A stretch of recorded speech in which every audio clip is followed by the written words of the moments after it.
Dr. Rex here from Peak Dermatology, here to talk to you about a series I like to call the Skin of Color series.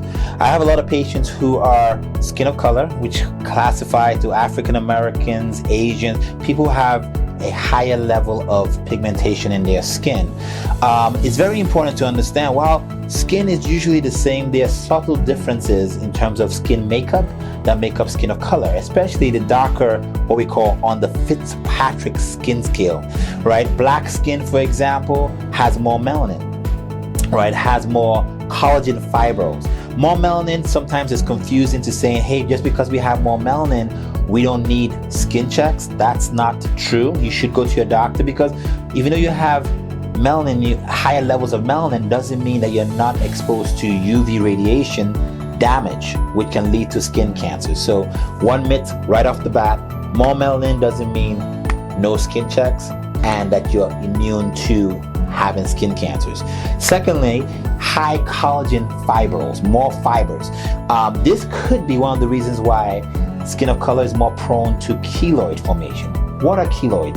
Keloids are scars that grow outside the boundaries of where the skin was damaged. For example, some individuals go and get an ear piercing, and instead of the piercing, the hole remaining in there, it begins to grow this bulbous scar.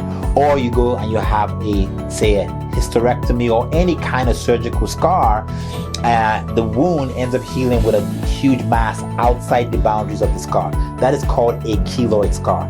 It's very much more prone in skin of color skin.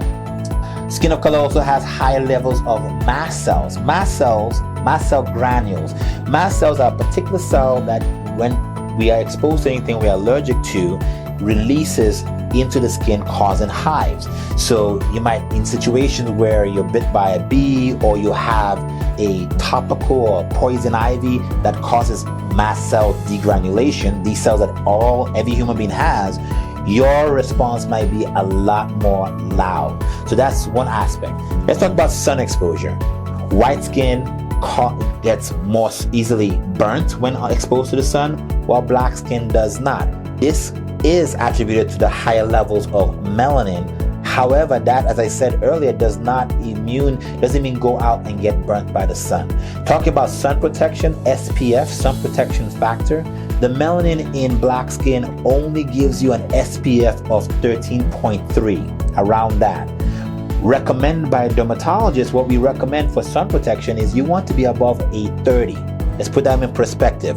13 protection from melanin versus 30 that is needed. So you still need to be using sunscreen.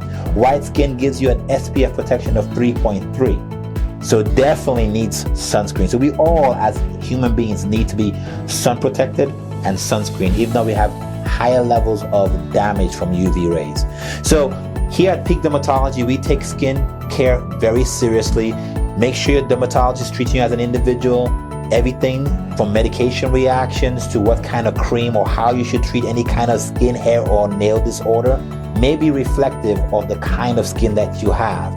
So we want to invite you to Peak Dermatology, where we take peak skin and peak confidence seriously.